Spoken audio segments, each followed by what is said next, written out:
savez, chaque individu qu'on arrive à sensibiliser est déjà un problème de moyens. La maladie est partie de la Chine. Aujourd'hui, elle est là juste à nos portes. Donc ça veut dire qu'elle se propage très vite et qu'elle ne connaît pas les frontières.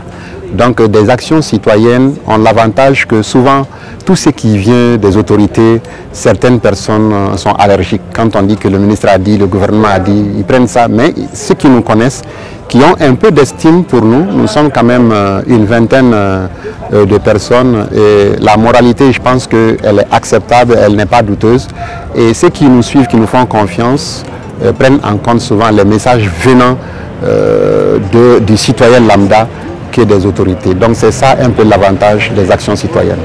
Vous savez, je le dis et je le maintiens, ce que nous apportons aujourd'hui au point G n'est pas pour le point G en réalité, mais c'est pour nous-mêmes.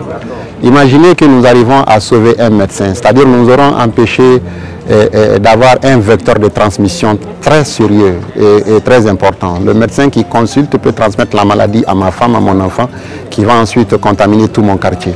Donc amener quelque chose pour que la maladie ne passe pas par l'hôpital, c'est déjà se protéger soi-même. Donc c'est un don que nous déposons pour nous-mêmes aux mains des médecins. À côté de cela, il y a un message important que nous voulons faire passer, que le personnel sanitaire sache que nous sommes avec eux.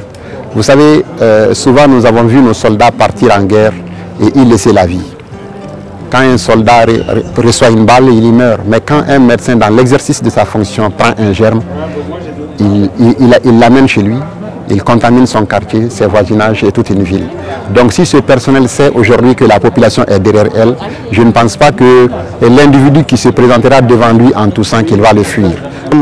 Nous sommes très heureux ce matin au CHU de Point G de recevoir des concitoyens qui sont regroupés en une association dénommée Riposte 223, qui nous a été introduite ici à l'hôpital par mon esclave, M. Djimé Kanté, que tout le monde connaît, et à qui nous disons un grand merci. Cette association a bien voulu penser aujourd'hui au personnel socio-sanitaire dans des moments difficiles que traverse notre nation. Nous sommes face à une pandémie ravageuse qui a fait des milliers de morts dans d'autres cieux et qui aujourd'hui malheureusement sévit dans notre pays. Donc ils ont bien voulu penser au personnel socio-sanitaire en termes d'apport de matériel, en termes de protection surtout. Parce que comme vous le savez, le personnel socio-sanitaire, c'est le maillon principal de cette lutte, donc qu'il faut d'abord protéger. Pour qu'on puisse soigner les autres, il faut que nous-mêmes soyons protégés. Et je crois qu'ils ont eu le bon réflexe, ils ont eu une vision juste et ils sont venus vers nous avec tout un lot de matériel d'une valeur estimée à 1 700 000, composé d'eau de javel, composé de moustiquaires, de gants, de masques, de draps, donc tout ce dont on a besoin.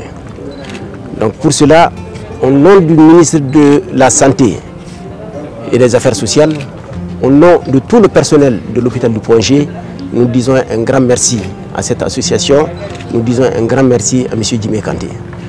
J'aurais souhaité que d'autres partenaires suivent leur exemple, parce que c'est une lutte nationale. Un seul individu, seul le département, ni le gouvernement seul ne peut faire face à cela. Donc nous sommes tous des Maliens, il faut qu'on se donne la main pour pouvoir vaincre cette pandémie. Sur ce, au nom de tous mes collaborateurs ici présents, je dis merci à cette association.